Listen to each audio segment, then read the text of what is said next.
Ito ang dahon ng gayabano.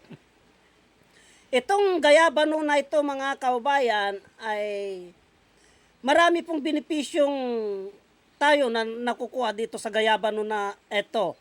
Hindi na baguhan sa inyong pandinig.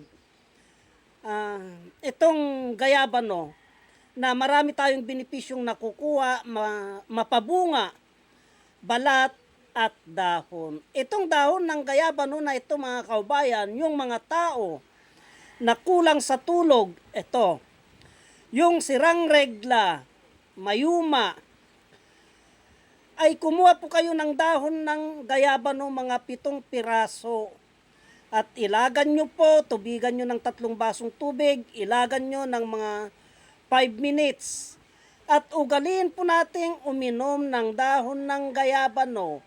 Kasi maganda po ito sa katawan natin, lalong-lalo na po yung mga hindi na pagkakatulog. At itong bunga ng dahon ng gayabano, yung maliit pa na ganito, itong bubot na ito, mga kaubayan, yung UTI at kidney stone, yung may diferensya sa pag-ihi, basta't yung bubot pa lamang na ganito, subukan nyo po, kumuha po kayo niyan, ilagan nyo po, biyakin nyo, ilagan nyo po. Basta't yung bubot pa lamang po yung buto niya mga kaubayan. Napakaganda po yan sa may problema ng UTI, kidney stone. Yung mapapanghing pag-ihi. Yan po. At itong balat ng gayabano, mapaugat man, balat at dahon, kumuha po kayo niyan, paghalu-haluin nyo po yan, ilagan nyo po mga kaubayan para sa mga taong mahina ang katawan, yung mahinang katawan, yung matatamlay, yung mahinang memorya, yung hindi na pagkakatulog. Subukan nyo po mga kaubayan, ugalin nyo pong kumuha ng dahon ng gayabano, at ugaliin nyo pong gawing tea.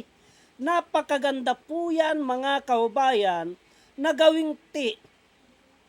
Kahit umaga at gabi.